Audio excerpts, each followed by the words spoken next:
প্রিয় নবম শ্রেণী শিক্ষার্থীরা, কেমন আছো তোমরা? সায়েন্স কোড বাংলাতে তোমাদের স্বাগত। তোমাদের আসন্ন তৃতীয় পর্যায়ক্রমিক মূল্যায়নের প্রস্তুতিকে আরও সহজ করতে আজ আমাদের এই বিশেষ আয়োজন। তোমাদের ফাইনাল পরীক্ষার জন্য মিশ্রণের পৃথককরণ অধ্যায়টি রসায়নের একটি অত্যন্ত গুরুত্বপূর্ণ অংশ। এই সাজেশনে আমরা বাছাই করা এমন কিছু প্রশ্ন নিয়ে এসেছি যা তোমাদের মূল ধারণাগুলো বুঝতে সাহায্য করবে এবং পরীক্ষায় ভালো ফল পেতে সহায়ক হবে। সায়েন্স কোড বাংলাকে সাবস্ক্রাইব করে রেখো। আশা করি এই সাজেশন প্রস্তুতি তোমাদের আত্মবিশ্বাস আরও বাড়িয়ে তুলবে। সকলের জন্য রইল অনেক শুভকামনা। নিম্নলিখিত প্রশ্নগুলোর উত্তর দাও। পেট্রোলিয়াম শোধনের সময় প্রধানত কোন প্রক্রিয়ার সাহায্য নেওয়া হয়? পেট্রোলিয়ামের পরিশোধনে সবচেয়ে কম তাপমাত্রায় কি পাওয়া যায়? ন্যাপথা কি? একটি অ্যাজিওট্রপিক মিশ্রণের উদাহরণ দাও। মিশ্রণের উপাদানের পৃথকীকরণ বলতে কি বোঝো? দুটি তরলের মিশ্রণকে কি পদ্ধতিতে পৃথক করা যাবে? বেঞ্জিন স্ফুটনাঙ্ক ৮০ ডিগ্রি সেলসিয়াস এবং টলুইন স্ফুটনাঙ্ক ১১০ ডিগ্রি সেলসিয়াস মিশ্রণকে কোন প্রক্রিয়া পৃথক করা যায়? মিথানল ও জলের মিশ্রণ থেকে মিথানল ও জলকে কিভাবে পৃথক করা হয়? জল ও কার্বন টেট্রাক্লোরাইডের মিশ্রণ থেকে উপাদানগুলির পৃথকীকরণ পদ্ধতি বর্ণনা করো। আলকাত্রা থেকে বেনজিন কি উপায়ে পৃথক করা হয়? জল ও সর্ষের তেল কি দিয়ে পৃথক করা যায়? কালি ও জলের মিশ্রণ থেকে কালি কিভাবে পৃথক করা যাবে?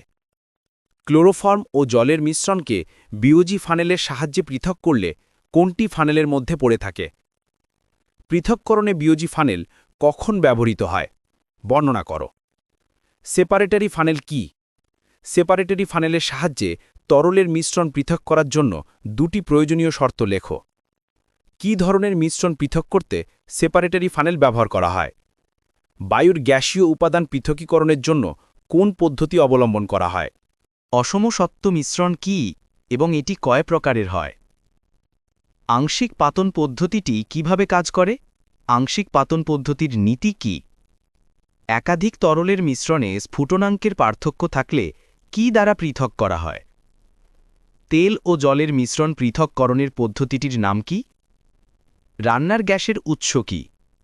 জ্বালানি হিসেবে ব্যবহার ছাড়াও পেট্রোলের আরও একটি ব্যবহার লেখো। কোন ক্ষেত্রে দুটি তরলের মিশ্রণ পৃথক করতে আংশিক পাতন পদ্ধতি ব্যবহার করা হয়? সাধারণ পাতন প্রক্রিয়ায় মিথানল ও অ্যাসিটনের মিশ্রণ থেকে উপাদানগুলিকে পৃথক করা যায় না কেন?